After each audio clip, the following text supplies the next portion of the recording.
lot of water and no electric. There's an engineer supposedly on the way. I definitely paid the electric bill.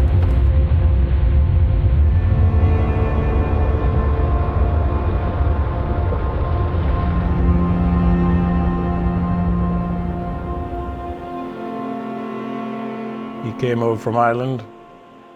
As soon as we started working him, we knew he was sort of something special. None of the other 2-year-olds could live with him. I mean, he's got a good temperament. He has his moments. Lying in the stable now, he's pretty sound. But it's exciting going out there. I mean, it's an exciting horse to have, actually. He's the best 2-year-old we've ever had. I mean, I'm hoping he trains on next year and ends up a really good 3-year-old. I think he'll still grow a bit more yet. I mean, he's all there. That's the main thing with him. I mean, he's compact. And obviously got a big engine.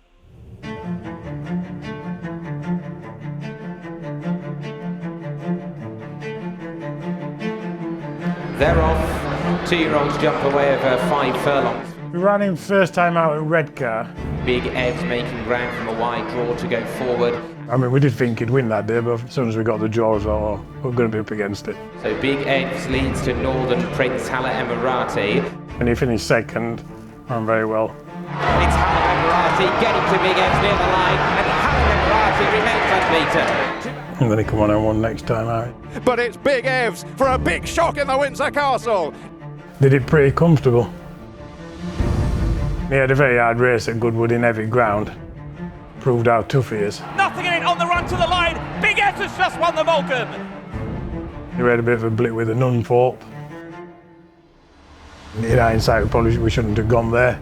They're off and racing. Then he bounced back at Doncaster, and I think that probably was his best performance to date. As soon as he jumped out, we stood in the paddock. Paul's running up and down saying, "Go on, Big Evs, go on, Big Evs." I think they'd only gone 10 yards.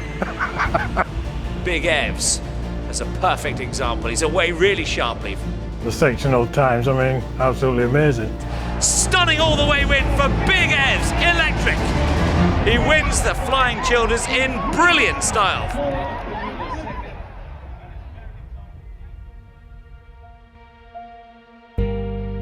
Paul and Rachel, they've had horses a long time.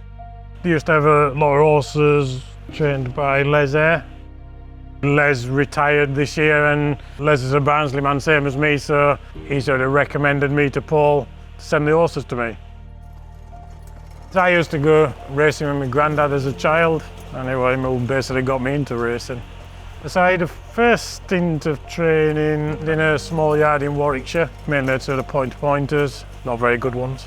So at the time it got pretty tough. I wanted renting a yard and getting harder to sort of train and the expense, and then I moved up to Nottinghamshire and started getting more and more horses. We outgrew the yard, and I thought like it was the right time to try and buy somewhere rather than keep renting.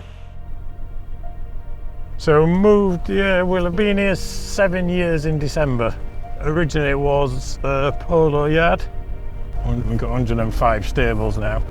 And we put the 2 horse walkers in. Obviously the gallops. And we've got the grass gallops as well. 4 furlong dirt gallop. We got a good team. We've got about 25 staff. Head girl Tara. They know the horse really well, and without a team you wouldn't be able to do it. I mean, Tara's give up her holiday to Tenerife to go, so it means a lot to them.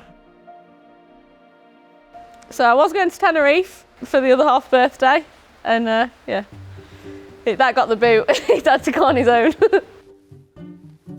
So I started working for Mick 8 years ago, so just look after all the horses, organise the staff.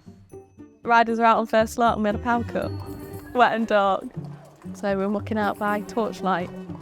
The lights did come back on and everything has been finished and they all got to go home early, so the staff are happy. So exciting, Santa Anita. We can't wait, none of us can wait. We fly on the 27th, Big Evs arrives on the 28th and he runs on the 3rd, so that's quite exciting. He's a machine. You'd look at him and think he's not going to be very fast. He's tiny. He's an absolute machine. What we needed, basically. He'll have everything that he would normally take to a race day here in England. Everything is going to be trying and kept as simplistic as we can. Never raced round a bend. Like he's not like he's big horse or anything. I mean, he's pretty well balanced, small, compact. I mean, it should be perfect for him. He's just got to canter up here now. We'll probably do a piece of work with him on Saturday. He flies over next Wednesday. Getting very wet. When I go up here earlier, there was no water up here. I've never seen it like this before. But it's just an absolute deluge today, non-stop.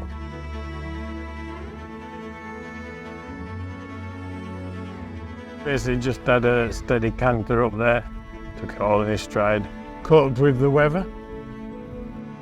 I'm a bit nervous.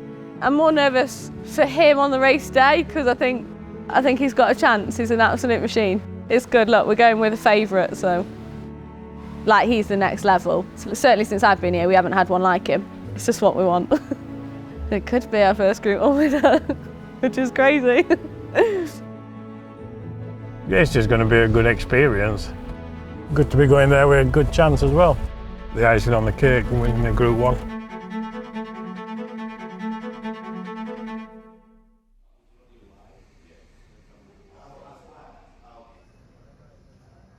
I think he's a bigger deal. I think that's the difference. I don't think it's necessarily that America's a bigger deal. I think he is. We're just excited about him. I think if we came home with a winner at the Breeders' Cup, that'd be massive.